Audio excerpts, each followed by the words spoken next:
Everyone, welcome to my channel which is simple learning. और आज हम पढ़ेंगे क्लास 6 के केमिस्ट्री का चैप्टर एयर एंड एटमॉस्फेयर का पार्ट 2।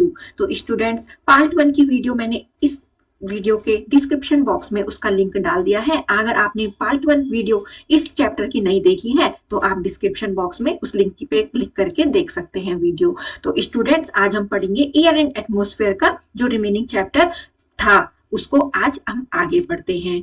तो स्टूडेंट्स, आज हम पढ़ेंगे, इससे पहले हमने क्या पढ़ा था इस चैप्टर में? इससे पहले हमने पढ़ा था कि जो एयर है, ठीक है, और जो एटमॉस्फेयर है वो क्या होता है। एटमॉस्फेयर में कौन कौन सी गैसें प्रेजेंट रहती हैं, कौन सी गैस हम ब्रीथ इन में लेते हैं, हम रेस्पिरेशन, और इसके बारे में पढ़ा था ब्रीथिंग के बारे में, इन दोनों में क्या डिफरेंस है। तो हमने कुछ एक्टिविटी भी पढ़ी थी। तो स्टूडेंट्स, पार्ट 2 इस चैप्टर का शुरू करते हैं। एलपीजी, लिक्विडिफाइड पेट्रोलियम गैस, जो एलपीजी है उसको हम कहते हैं liquefied petroleum gas. It is also obtained from crude petroleum oil. और इसको कैसे पाया जाता है, कैसे प्राप्त किया जाता है? क्रूड पेट्रोलियम ऑयल से भी हम इसको पा सकते हैं। It mainly contains gaseous compounds known as isobutane and butane। इसमें क्या होते हैं? गैसियस कंपाउंड्स होते हैं जो जाने जाते हैं किस नाम से स्टूडेंट्स? आइसोब्यूटेन और ब्यूटेन नाम से। Popularly it is known as cooking gas. इसको कुकिंग गैस नाम से भी हम बोलते हैं। क्यों? क्योंकि स्टूडेंट्स, हम अपने घरों में खाना बनाने के लिए इसी गैस को यूज करते हैं जिसको हम बोलते हैं लिक्विडिफाइड पेट्रोलियम गैस या cooking gas. It is the best fuel for domestic purposes and in laboratories. ये बहुत अच्छा फ्यूल है, बेस्ट फ्यूल है घरेलू जो भी काम है करने के लिए और लेबोरेटरीज के लिए भी। It is available in cylinders, ये सिलेंडर में आती है। It is also supplied through pipe in big cities. और बड़े बड़े शहरों में ये कैसे सप्लाई होती है? पाइप के through students. Small amount of a fuel smelling substance is mixed with this gas to detect leakage. और इसमें क्या मिलाया जाता है बच्चों? एक फूल स्मेलिंग सब्सटेंस मिलाया जाता है। इसलिए मिलाया जाता है ताकि कभी जो गैस लीक करे उसको सूंघ के हमें पता लगे कि गैस लीक हो रही है। तो इसमें ये सब्सटेंस मिलाया जाता है। LPG and CNG are modern day fuels which do not leave any residue on burning। जो LPG यानी कि लिक्विडिफाइड पेट्रोलियम गैस है और कंप्रेस नेचुरल गैस है, आजकल के दिनों में इस फ्यूल्स में क्या नहीं होता है? कुछ भी नहीं बचता है। क्या? बर्न होने के बाद कुछ भी नहीं छूटता है, ठीक है। जैसे आप लकड़ी को जलाते हो तो क्या हो जाता है? राख दिखती है ना बाद में, बट जब ये जलता है तो कुछ नहीं छूटता, ये छोड़ता ही रेजिड्यू, ठीक है। तो कौन सी? LPG और CNG दोनों। Nitrogen constitute 78% of air by volume. जो नाइट्रोजन है वो हमारे एटमॉस्फेयर में 78% रहती है, ठीक है। It is of vital importance to the plants. ये प्लांट्स के लिए बहुत ज्यादा जरूरी है, एनिमल्स के लिए भी, ह्यूमन बींग्स के लिए भी, as it is needed to prepare vital nutrient protein which every living needs for its growth. और काय के लिए इंपॉर्टेंट है ये? प्रोटीन, यानी कि क्या प्रिपेयर करती है? प्रोटीन के लिए, जो हम सभी के लिए बहुत जरूरी है ग्रोथ के लिए, यानी कि बढ़ने के लिए।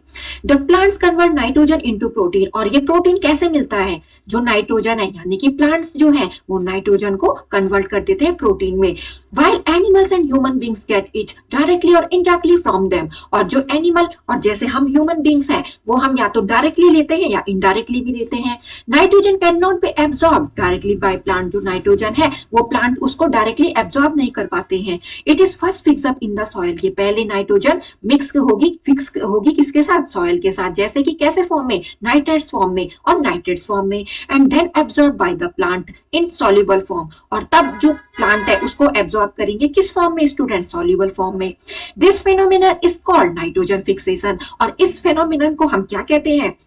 इसको हम स्टूडेंट्स बोलते हैं नाइट्रोजन फिक्सेशन, ठीक है। जिसमें क्या होता है, जो प्लांट्स है उस नाइट्रोजन को डायरेक्टली तो नहीं ले सकते हैं, तो इसलिए जो नाइट्रोजन कहाँ होती है? सॉइल में। किस फॉर्म में? नाइट्रेट्स और नाइट्रेट्स फॉर्म में। ये एब्सॉर्ब करते हैं प्लांट्स किस फॉर्म में? सॉल्युबल फॉर्म में। और इस फिनोमिनन को क्या कहते हैं? नाइट्रोजन फिक्सेशन कहते हैं। Nitrogen is also present in enzymes और हार्मोन्स ऑफ लिविंग बीइंग। जो नाइट्रोजन है वो एंजाइम्स में भी प्रेजेंट होता है और हार्मोन्स में भी प्रेजेंट होता है। किसके? हमारे।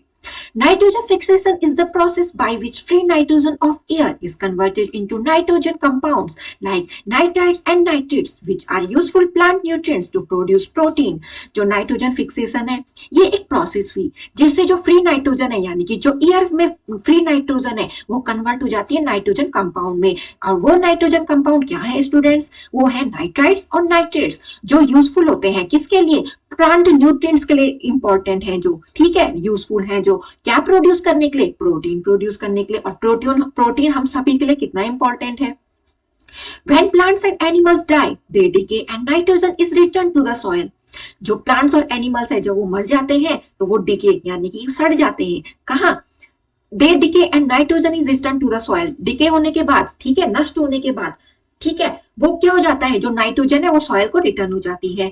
In this way amount of nitrogen is balanced in air. और इसी वे में जो नाइट्रोजन की अमाउंट है वो बैलेंस होती रहती है हवा में, and can be used again and again. और उसको यूज किया जा सकता है दोबारा। Nitrogen dilutes the effect of oxygen present in air because it doesn't support burning. जो नाइट्रोजन है, ठीक है, वो क्या करती है, जो ऑक्सीजन प्रेजेंट है एयर में, हमने इससे पहले वाली वीडियो में भी पढ़ा था, जो नाइट्रोजन है वो ज्यादा उसमें अमाउंट में प्रेजेंट है, ठीक है। और नाइट्रोजन होने की वजह से, नाइट्रोजन की एग्जिस्टेंस की वजह से, इस गैस के होने के बावजूद जो ऑक्सीजन है वो क्या होती है, वो क्या करती है, सपोर्ट करती है बर्निंग को। और नाइट्रोजन की वजह से क्या होता है, वो उसको बुझाने में हेल्प करती है। कौन? नाइट्रोजन। और हमने ये भी पढ़ा था, अगर ऑक्सीजन की अमाउंट ज्यादा हो गई तो सारी चीजें क्या हो जाएंगी, बर्न हो जाएंगी। इसलिए जो नाइट्रोजन है वो इस प्रोसेस यानी कि बर्निंग प्रोसेस को कंट्रोल करता है, ठीक है, जैसे कि आपको यहाँ पे दे रखा है।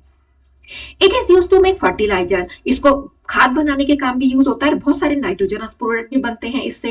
इन nature symbiotic bacteria living in root nodules of leguminous plants like peas, grams, beans etcetera absorb nitrogen directly from air and convert it into nitrates to be absorbed and used by plants. Nature में जो symbiotic bacteria है student, symbiotic bacteria का मतलब वो bacteria क्या करता है, उस पौधे में रह के एक तो उसके लिए वो घर भी हो जाता है और एक वो उसके लिए काम भी करता है। कौन से प्लांट्स? पीस, ग्राम्स, इनमें, ठीक है। वो क्या करने का काम करता है वहां रह के, वो नाइट्रोजन एब्सॉर्ब करता है। कहां से? हवा से। और उसको किस में कन्वर्ट कर देता है? नाइट्रेट्स में, ठीक है, नाइट्रेट्स में, जिसको प्लांट्स एब्सॉर्ब करते हैं। हमने अभी पढ़ा था ना कि जो नाइट्रोजन है वो प्लांट सॉइल से कैसे करते हैं, क्यों?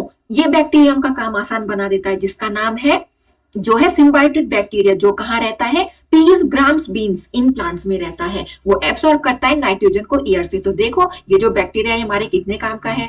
Carbon dioxide is very important for green plants. जो कार्बन डाइऑक्साइड है वो बहुत जरूरी है किसके लिए? ग्रीन प्लांट्स के लिए। किसके लिए? क्योंकि वो अपना खाना इसी से बनाते हैं, ठीक है। फोटोसिंथेसिस की प्रोसेस के दौरान जो वो प्लांट्स है वो अपना खाना बनाते हैं। हम तो अपना खाना खुद बनाते हैं, और जो प्लांट्स है उनको तो कैसे करना पड़ता है, उनको सनलाइट में अपना खाना बनाना पड़ता है। Oxygen is release during this process. इस प्रोसेस में कार्बन डाइऑक्साइड लेंगे, कौन? प्लांट्स, और ऑक्सीजन को रिलीज करेंगे, which is use for respiration by both plants and animals. जो ऑक्सीजन छोड़ते हैं वो हम सांस में लेते हैं।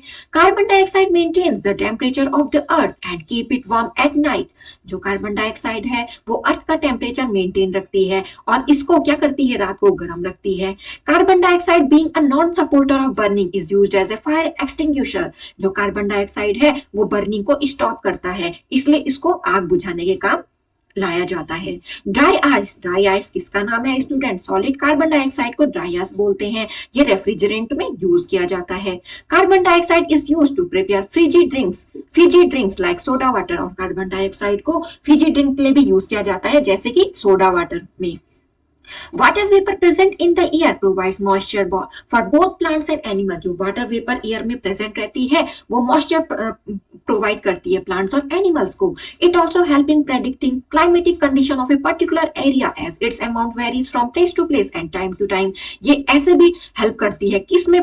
प्रेडिक्शन में, ठीक है, किसके बारे में? पूर्वानुमान, यानी कि जिसके बारे में पहले से ही पता किया जा सके। किस क्लाइमेट कंडीशन के बारे में? एक किसी पर्टिकुलर एरिया के बारे में, वहां की क्लाइमेटिक कंडीशन के बारे में, और उसकी जो अमाउंट है वो वेरीज कर देती है प्लेस टू प्लेस और टाइम टू टाइम। क्यों? वाटर वेपर प्लेस पे भी डिपेंड करेगी, ठीक है, टाइम टू टाइम में। क्यों? वाटर वेपर तो चेंज होती रहती है, क्योंकि रेनी सीजन में तो ज्यादा होगी ना students. Beside this air as a whole is useful in many ways. और इसके बावजूद भी जो एयर है वो बहुत काम आती है। Some of these are as follow. उसमें से कुछ उसके यूज क्या है student? Air act as the medium for propagation of sound. जो एयर है वो कैसा मीडियम है? Act as a medium of, यानी कि एयर की वजह से हम क्या है? साउंड हम सुन पाते हैं, एक दूसरे की आवाज। Air speeds up drying up of wet agriculture products like grain, pulses, fruits etcetera. Air की वजह से जो भी ये जो गीले प्रोडक्ट हो जाते हैं ना, जब ये गीले हो जाते होंगे जैसे कि ग्रेन पल्सेस, तो इनको सुखाने का काम भी करते हैं, सनलाइट में भी सूखते हैं, पर एयर भी उनको ड्राई रखती है। Air also ड्राइज up wet cloth, हवा हमारे कपड़ों को भी क्या करती है, सुखा देती है। Moving air evaporates water faster, और जब हवा चलती है तो वो जो पानी है उसको जल्दी जल्दी एवोपरेट कर देती है, और जो क्लोथ्स हैं वो सूख जाते हैं। Air plays an important role in water cycle, जो एयर है वो वाटर साइकिल में भी एक इंपॉर्टेंट रोल प्ले करती है। तो हमने देखा कि एयर हमारे लिए कितनी यूजफुल है, नाइट्रोजन गैस हमारे लिए कितनी यूजफुल है, carbon dioxide, liquefied petroleum gas, इनके बारे में हमने पढ़ा। तो स्टूडेंट, नाइट्रोजन फिक्सेशन प्रोसेस कैसे होती है, नाइट्रोजन फिक्सेशन प्रोसेस में क्या होता है, उसमें क्या है, आपके पास सिम्बायोटिक बैक्टीरिया है, ठीक है, जो उस लेगुमिनस प्लांट्स में रहेगा और वो एयर से लेगा नाइट्रोजन को, और क्या होगा, ये नाइट्रेट्स की फॉर्म में बनेगा, और ये जो प्लांट्स इसको लेंगे, इसलिए जो प्लांट्स है वो रिच सोर्स होते हैं प्रोटीन के, ठीक है। तो आई होप आपको इस पिक्चर से और अच्छी तरीके से समझ में आ गया होगा, एयर से नाइट्रोजन लेते हैं ये, और नाइट्रोजन फिक्सेशन प्रोसेस ये हुई। Birds and insects can fly due to presence of air, जो बर्ड और इंसेक्ट है वो प्रेजेंस ऑफ एयर यानी कि एयर की मौजूदगी में ही क्या करते हैं, फ्लाई करते हैं, उड़ते हैं। Air help in pollination of flower, air pollination भी कराती है फ्लावर्स का, और सीड को भी इधर उधर फैला देती है। Air is filled in tyres of vehicle, आपने देखा होगा आप जो साइकिल चलाते हो उसमें भी आप हवा भरवाते हो ना, तो तभी तो वो साइकिल के टायर क्या होता है, उनमें हवा भरी रहती है, तभी आप उसको चला पाते हो। कार्स के टायर्स भी, स्कूटर्स, इन सब में एयर तो चाहिए होती है हमें, ताकि वो मूवमेंट अच्छे से कर सकें। Air helps in the movement of yachts, parachutes, aircraft etcetera. Air जैसे कि आपने बोट में देखा होगा, याचेट्स लगे रहते हैं, उनकी वजह से वो मूव करती है, पैराशूट्स और एयरक्राफ्ट्स भी। Windmills move due to the movement of air, जो विंड मिल है यानी कि ये जो है विंड मिल, ये भी क्या करते हैं, मूवमेंट करते हैं एयर की वजह से। They are used in flour mills and to draw water from tubewells, वो किस मिल्स में भी यूज होती है एयर, जो फ्लावर मिल्स होती हैं यानी कि आटा जहां पिसता है, and to draw water from the, कहां से आता है वहां पानी, ट्यूबवेल से निकालेंगे और एयर को यूज करेंगे। They are also use to generate electricity, और इलेक्ट्रिसिटी जनरेट के काम भी आती है। तो ये देखिए, windmill is in a coastal area to produce electricity, यहाँ पे हम विंड मिल को के थ्रू इलेक्ट्रिसिटी प्रोड्यूस करवा रहे हैं। Balance of gases in nature, अब हमारे नेचर में जो गैस का बैलेंस है वो कैसा है। Now you know that there are two important process, आपको पता है कि जैसे कि दो इंपॉर्टेंट प्रोसेस है, रेस्पिरेशन और बर्निंग की, in which oxygen of air is utilise, जिसमें की जो ऑक्सीजन है, ठीक है, एयर की जो ऑक्सीजन है वो यूज होती है और कार्बन डाइऑक्साइड प्रोड्यूस होती है। These two processes increase the amount of carbon dioxide in the atmosphere, और ये दोनों क्या कर देती हैं, कार्बन डाइऑक्साइड का अमाउंट बढ़ा देती है, कहाँ, एटमोस्फेयर में। Then why doesn't the amount of oxygen in the air get depleted, तो जो अमाउंट है किसकी, ऑक्सीजन की, वो क्यों नहीं हट रही है एयर से, जब कार्बन डाइऑक्साइड ज्यादा अमाउंट में प्रोड्यूस हो रही है। Why doesn't the amount of carbon dioxide increase to a very large extent, और क्यों जो अमाउंट ऑफ कार्बन डाइऑक्साइड है अगर वो इतना रिलीज हो रही है तो बहुत ज्यादा एक्सटेंट पे यानी कि बहुत ज्यादा मात्रा में क्यों नहीं है।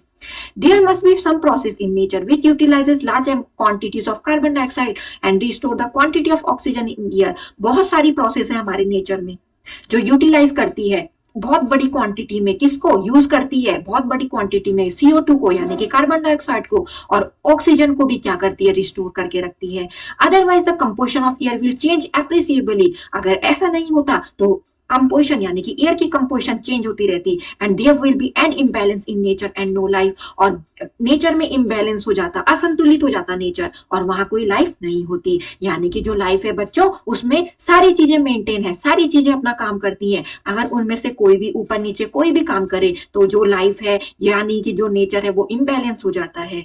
The main process in nature that helps in balancing the quantities of oxygen and carbon dioxide in air is the photosynthesis that occur in green plants.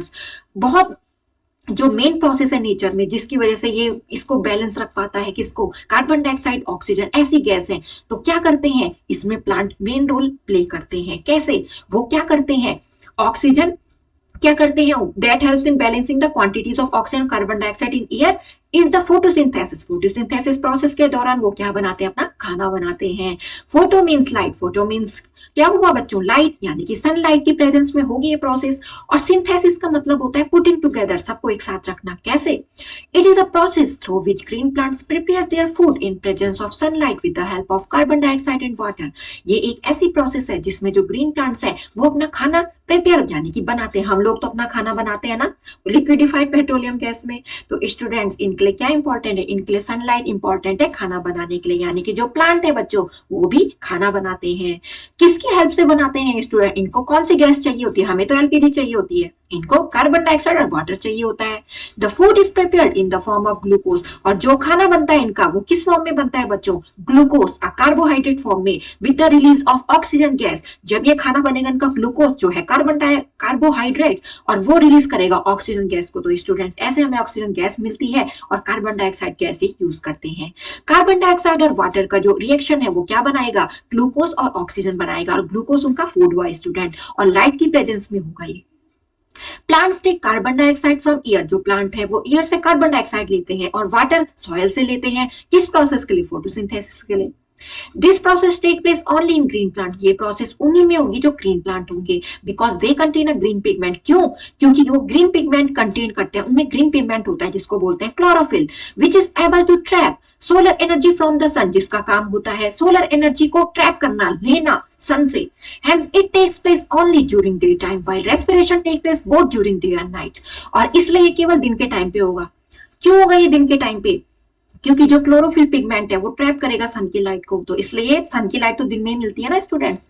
While respiration take place, जो रेस्पिरेशन प्रोसेस है जो हम लेते हैं, हम तो दिन रात लेते रहते हैं सांस, हम तो दिन रात खाना बनाते हैं, तो हमारे लिए तो रेस्पिरेशन प्रोसेस हो गई। और ये फोटोसिंथेसिस प्रोसेस किसके लिए हुआ? ग्रीन प्लांट्स के लिए। Note, although glucose is prepared during photosynthesis, it is stored as starch in plant. जैसे कि जो ग्लूकोज है वो प्रिपेयर्ड होता है फोटोसिंथेसिस प्रोसेस के दौरान, तो ये स्टोर किस फॉर्म में होता है प्लांट में? स्टार्च फॉर्म में students. During respiration in plants and animals, food material is broken down with the help of oxygen in the air to produce carbon dioxide, water and energy. Respiration process के दौरान plants और animals में respiration process भी होती है। जो food material है वो ब्रोकन डाउन हो जाता है, किसकी हेल्प से? ऑक्सीजन की हेल्प से, ठीक है। और ऑक्सीजन किससे मिलती है? उनको एयर से, और वो क्या करते हैं? प्रोड्यूस कार्बन डाइऑक्साइड, वाटर और एनर्जी को। Whereas photosynthesis in green plants remove carbon dioxide, और जबकि जो फोटोसिंथेसिस है वो ग्रीन प्लांट्स में होती है, वो रिमूव करती है कार्बन डाइऑक्साइड। कहां से रिमूव करती है स्टूडेंट्स? हवा से। और क्या रिलीज करती है? ऑक्सीजन को। आपको यहाँ पे इस डायग्राम से दिखाया भी है। ये जो वाटर है ये सॉइल से लिया है, ठीक है। ये है लीफ, ठीक है। द प्रोसेस ऑफ फोटोसिंथेसिस कैसी हो रही है? यानी कि लीफ में है, और क्लोरोफिल इसमें पिगमेंट होगा, वो ट्रैप करेगा इस सनलाइट को, और ये कार्बन डाइऑक्साइड को यूज करेगा जो एयर से लेगा, और ऑक्सीजन को रिलीज करेगा। तो जो प्लांट्स है वो ऐसे, यानी कि जो ग्रीन प्लांट्स है वो ऐसे अपना खाना बनाते हैं स्टूडेंट्स। तो देखिए ये कार्बन डाइऑक्साइड एयर से ले रहे हैं, और वाटर इनकी जो रूट्स है वो यहाँ से ले रही है सॉइल से, और ये सनलाइट की प्रेजेंस में हो रही है। तो आई होप आपको अच्छी तरीके से ये प्रोसेस समझ में आई होगी स्टूडेंट्स। तो जैसे कि मैंने आपको बताया, और जो रेस्पिरेशन है वो लिविंग बींग्स में क्या होता है? हम क्या करते हैं? रिटर्न करते हैं कार्बन डाइऑक्साइड, यानी कि हम कार्बन डाइऑक्साइड एयर में छोड़ते हैं। तो रेस्पिरेशन प्रोसेस में ये होता है। Thus these two opposing process together keep the composition of the air constant. इसलिए जो दोनों प्रोसेस हैं ये आपस में जो एयर की कंपोजिशन है उसको एक जैसा बनाए रखती है ना। ये अपोजिट प्रोसेस कैसे? फोटोसिंथेसिस में अपोजिट हो रहा है, रेस्पिरेशन में बिल्कुल अपोजिट होता है। Oxygen produce during photosynthesis mixes in the air, जो ऑक्सीजन प्रोड्यूस किया प्लांट्स ने फोटोसिंथेसिस प्रोसेस के ड्यूरिंग, वो मिक्स हो गई किसमें? एयर में, और मेक इट मोर फ्रेश, और इसलिए जो हमारा एटमोस्फेयर होगा वो भी अच्छा होगा, साफ होगा। That is maintain the required amount of oxygen in air, और ये ऑक्सीजन की अमाउंट को मेंटेन रखेगा एयर में। Plants also maintain the required amount of carbon dioxide in air by using it constantly, जो प्लांट्स है वो भी मेंटेन करके रखते हैं कार्बन डाइऑक्साइड को, ठीक है, उसमें, ताकि जो अमाउंट है उसकी वो एक जैसी रहे। फोटोसिंथेसिस CO2 O2, तो फोटोसिंथेसिस में आपने प्लांट्स ने CO2 ली और O2 रिलीज की, तो वो आपको इस रिएक्शन के अकॉर्डिंग बताया गया है। रेस्पिरेशन में आप क्या करते हो? CO2 रिलीज करते हो और O2 क्या करते हो? लेते हो। तो और बर्निंग ऑफ फ्यूल्स में क्या हो रहा है? ऑक्सीजन की प्रेजेंस में बर्निंग ऑफ फ्यूल्स, यानी कि आप किसी भी चीज को जलाते हो तो ऑक्सीजन चाहिए उसको, और CO2 क्या होती है? जब वो जलती है चीज तो वो कौन सी गैस निकालती है? Carbon dioxide. तो अब हम पढ़ेंगे balance of oxygen carbon dioxide in atmosphere. Photosynthesis the major source of pure oxygen in the biosphere, जैसे कि हमने पढ़ा जो फोटोसिंथेसिस एक बहुत बड़ा सोर्स है ये ऑक्सीजन का। The process of photosynthesis, respiration and burning of fuels maintain the oxygen carbon dioxide balance in nature. ये तीनों प्रोसेस बर्निंग, रेस्पिरेशन और फोटोसिंथेसिस, ठीक है, बर्निंग ऑफ फ्यूल्स, रेस्पिरेशन और फोटोसिंथेसिस मेंटेन करती है O2 और CO2 का बैलेंस किसमें, नेचर में। अब आपको एक्टिविटी दे रही है जिसमें कि आपको ये बताया जा, ये आपके टीचर के थ्रू आपको बताया जाएगा। To show that green plants produce oxygen during photosynthesis, ये दिखाने के लिए कि जो ग्रीन प्लांट है वो प्रोड्यूस करते हैं ऑक्सीजन फोटोसिंथेसिस के प्रोसेस के दौरान। आपने क्या किया, यहाँ पे एक ग्लास लिया, ठीक है, एक ग्लास स्ट्रॉ लिया, उसको 3/4 किससे भर दिया, पॉन्ड वाटर से। उसमें क्या कर दिया, place a few cuttings of A water plant, कुछ वाटर प्लांट उसमें उसकी कटिंग रख दिया आपने, जैसे कि हाइड्रेलिया रख दिया उसमें, और cover them with an inverted glass funnel, और उसमें ये ग्लास फनल से उसको कवर कर दिया, इन्वर्टेड यानी कि उल्टी ग्लास फनल से उसको कवर कर दिया। Fill a large test tube with water, आपने इस लार्ज टेस्ट ट्यूब को भी किससे कर दिया, वाटर से फिल अप कर दिया। Cover its mouth with your थम, और आपने इसके माउथ को क्या कर दिया, अपने थम से क्या कर दिया, कवर कर दिया। And place it over the stem of the funnel, और आपने इस फनल के स्टेम में इसको रख दिया। Place the whole set up in the sunlight, इसको आपने सनलाइट में रखा। आफ्टर सम टाइम आप देखोगे कुछ टाइम बाद जो बबल्स है वो गैस की स्टार्ट होने लग गई उस स्लीव से, ठीक है, उस टेस्ट ट्यूब में। Let the test tube be filled with gas, और उस टेस्ट ट्यूब जो टेस्ट ट्यूब है वो फिल्ड हो गई गैस से। Remove the test tube and bring a glowing splinter near its mouth, अब आप वहां पे क्या ले गए, ग्लोइंग स्प्लिंटर ले गए उसके मुंह पे। द स्प्लिंटर स्टार्ट बर्निंग, जो स्प्लिंटर है वो बर्न होना शुरू हो जाएगा। This prove that gas in the test tube is oxygen, ये प्रूव करता है कि जो गैस है वो वहां पे क्या है, वो बर्न होने लग गया, यानी कि ऑक्सीजन सपोर्ट करती है बर्निंग को। और ये किसके दौरान प्रोड्यूस हो गया, फोटोसिंथेसिस के दौरान। क्यों, क्योंकि जो प्रोसेस है आप सनलाइट की प्रेजेंस में उसको कर रहे हो। तो ऐसे हमने देख दिया कि जो ऑक्सीजन है वो उस प्लांट से रिलीज कर दिया है, कौन, हाइड्रेला, जो हमने यहाँ पे रखा था। Plant is also consuming oxygen for respiration, जो प्लांट है वो कंज्यूम करते हैं ऑक्सीजन को रेस्पिरेशन के लिए। But photosynthesis faster than respiration, पर जो फोटोसिंथेसिस प्रोसेस है वो बहुत फास्ट प्रोसेस है, किसके अकॉर्डिंग, किसके कंपेरिजन में, रेस्पिरेशन के। That is why there is surplus oxygen which is collected in the test tube, और इसलिए वो जो ऑक्सीजन है उसके अमाउंट ज्यादा हो गई है, वो कलेक्ट हो गई इस टेस्ट ट्यूब में। Rusting, this is a chemical process which takes place in presence of moist air. Rusting एक केमिकल प्रोसेस है स्टूडेंट्स, जो टेक प्लेस यानी कि होती है जब एयर कैसी होगी, मॉइस्ट होगी, जब एयर में नमी होगी। When some iron objects like iron scraps और bright iron nails are kept in moist air for a few days, their surface gets coated. आप देखोगे कि अगर आप छोड़ते हो किसको, आयरन नेल्स को, यानी कि जो कील आप यूज करते हो घरों में, उसको देखोगे, आप कभी छोड़ोगे इस मॉइस्ट एयर में, तो आप देखोगे कि उनपे कैसी कोट लग गई, रेडिश ब्राउन जंक लग गया। आप देख बोलते भी तो है ना, जंक लग गया इन चीजों में। Which is commonly called rust, उसी को हम रस्ट कहते हैं। This mass is chemically known as hydrated iron oxide, और इसका क्या नाम है, इसको केमिकली किस नाम से जाना जाता है, हाइड्रेटेड आयरन ऑक्साइड नाम से। The slow conversion of iron into its hydrated oxide in the presence of moisture and air is called rusting. जो स्लो कन्वर्जन है इसका आयरन का किस फॉर्म में कन्वर्ट हो रहा है, वो हाइड्रेटेड ऑक्साइड फॉर्म में, यानी कि उस पे जंक लग रहा है, और किसकी प्रेजेंस में लग रहा है, मॉइस्चर और एयर की प्रेजेंस में। इस प्रोसेस को बोलेंगे स्टूडेंट्स हम रस्टिंग। तो रस्टिंग यानी कि देखा ना आपने, हमने आयरन स्लिल रखे मॉइस्चर में कुछ दिनों के लिए, और देखिए ये ब्राउन है ना, ब्राउन, तो ये क्या हो गया, इन पे जंक लग गया, जिसको हम बोलेंगे रस्ट, और रस्टिंग यही प्रोसेस को बोलते हैं। तो आई होप आपको अच्छे से समझ में आया होगा। कंडीशंस नेसेसरी फॉर रस्टिंग, जो कंडीशन है वो क्या क्या जरूरी है रस्टिंग के लिए। In all cases of rusting it is necessary for the iron materials to get expose to air and moisture. सारे केसेस में जो रस्टिंग के ये जरूरी है कि जो आयरन मटेरियल उनको एक्सपोज रखा जाए अगर ईयर और मॉइस्चर में, तो उन पे जंग लगेगा।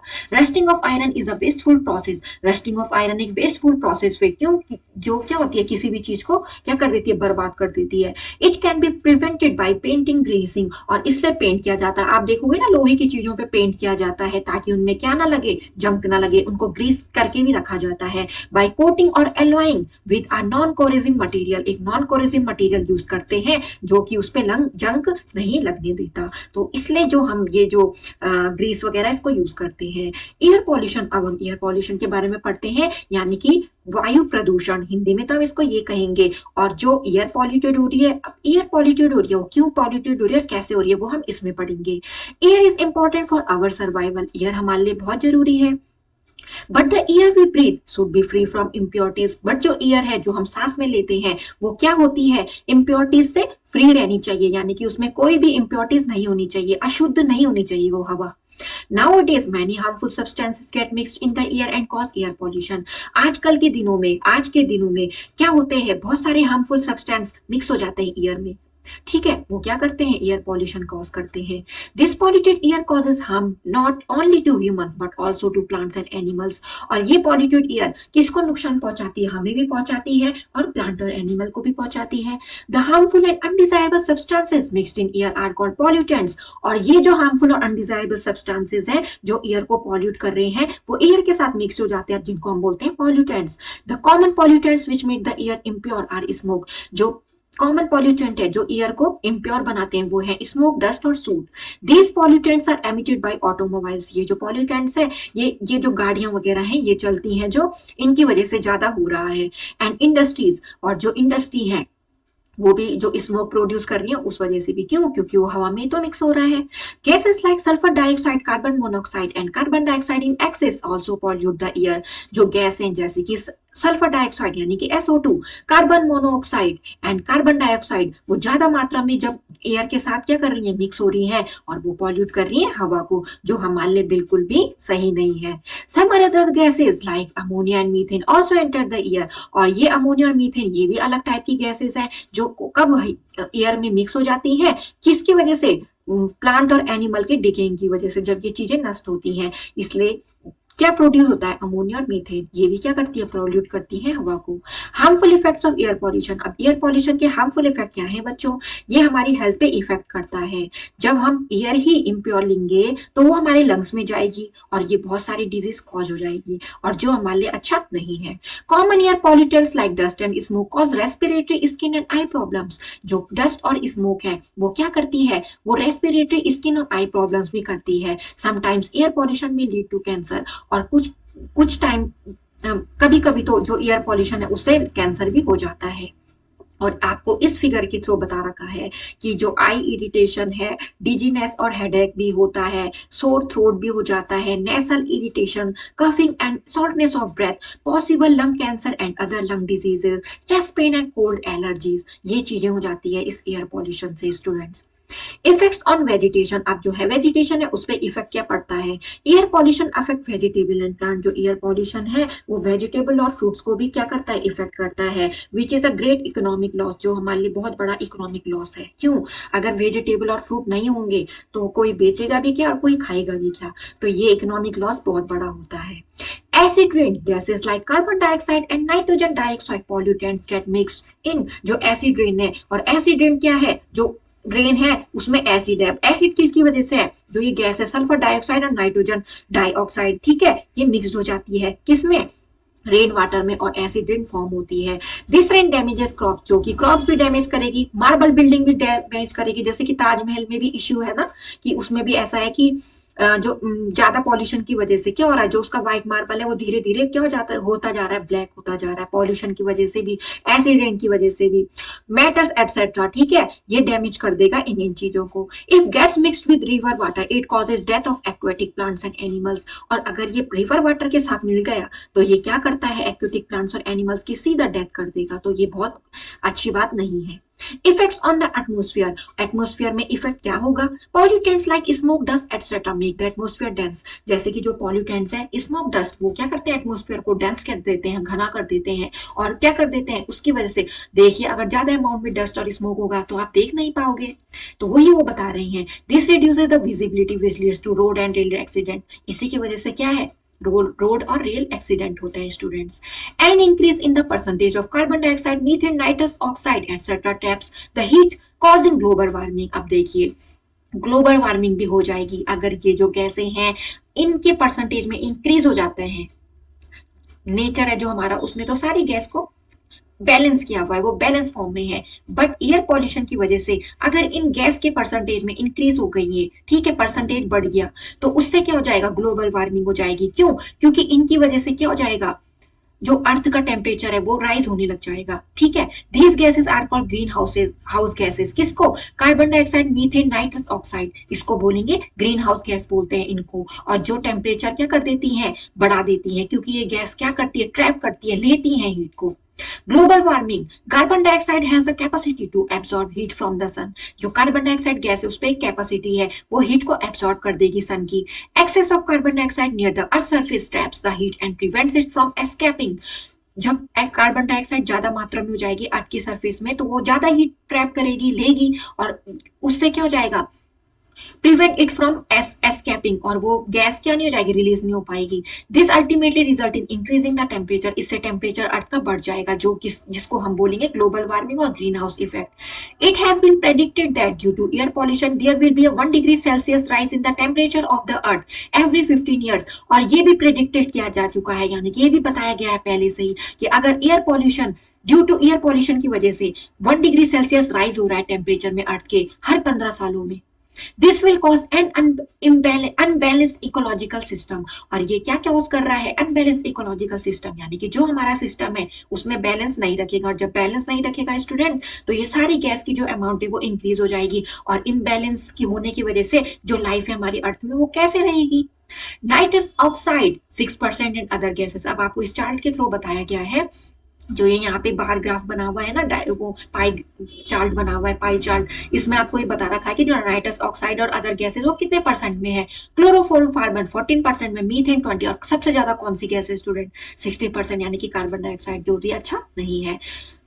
ओजोन लेयर डिप्लीशन, अब ओजोन लेयर डिप्लीशन क्या हुआ students, ozone is present in the upper layer of atmosphere called stratosphere, जो ओजोन लेयर है हमारी जो अर्थ की अलग अलग लेयर है एटमॉस्फेयर की, उसमें से एक लेयर का नाम है स्ट्रेटोस्फीयर, उसमें ओजोन गैस प्रेजेंट रहती है जो प्रोटेक्ट करती है अर्थ को अल्ट्रावायलेट रेड से, जो कि हमारे लिए अच्छी नहीं होती है, जो सन से आती हैं, उनसे ये जो स्ट्रेटोस्फीयर में जो ओजोन गैस प्रेजेंट है, ओजोन लेयर प्रेजेंट है, वो हमें बचाती है। Some air pollutants like chlorofluorocarbon react with ozone present in the atmosphere, और जो पॉल्यूटेंट्स है, जो क्लोरोफ्लोरोकार्बन है, वो रिएक्ट करता है ओजोन के साथ, जो कि एटमॉस्फेयर में प्रेजेंट होती है। These pollutants reduce the density of the air, ये जो पॉल्यूटेंट है वो एयर की डेंसिटी को कम कर देते हैं, और जो अल्ट्रावायलेट रेज है सन की, वो डायरेक्टली क्या हो जाएगी, सन वो अर्थ पे पहुंच जाएगी, जो सन से निकल रही है अल्ट्रावायलेट रे, जो अच्छी रेस नहीं होती हैं, वो अर्थ पे पहुंच जाएगी, विच अफेक्ट ह्यूमन हेल्थ, जो हमारी ह्यूमन हेल्थ को भी अफेक्ट करेगी, स्किन डिजीजेस भी करेगी,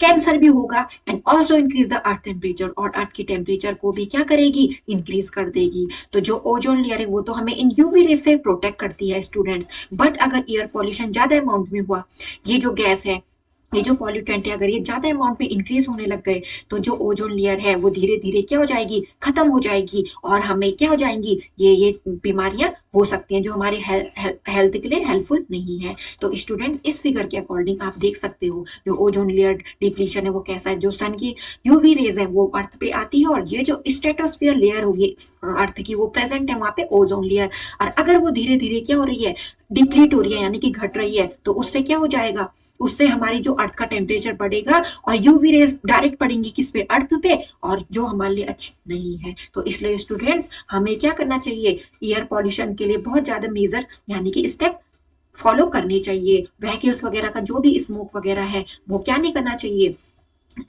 वो उसको ज्यादा फैलने से रोकना चाहिए। कैसे रोक सकते हैं, व्हीकल्स का कम इस्तेमाल करके, जब जरूरी हो तभी यूज करें। कॉजेस ऑफ एयर पॉल्यूशन, जो एयर पॉल्यूशन के कॉजेज है वो क्या है, क्यों हो रहा है air pollution, increase in human population, जो ह्यूमन पॉपुलेशन है वो इंक्रीज हो रही है, क्यों, अगर पॉपुलेशन इंक्रीज होने का मतलब स्टूडेंट्स, सब अपने क्या करेंगे, रहने के लिए कहीं ना कहीं तो घर देखेंगे, घर ढूंढेंगे, घर बनाएंगे, फॉरेस्ट को काटेंगे और वहां पे मकान बनाएंगे।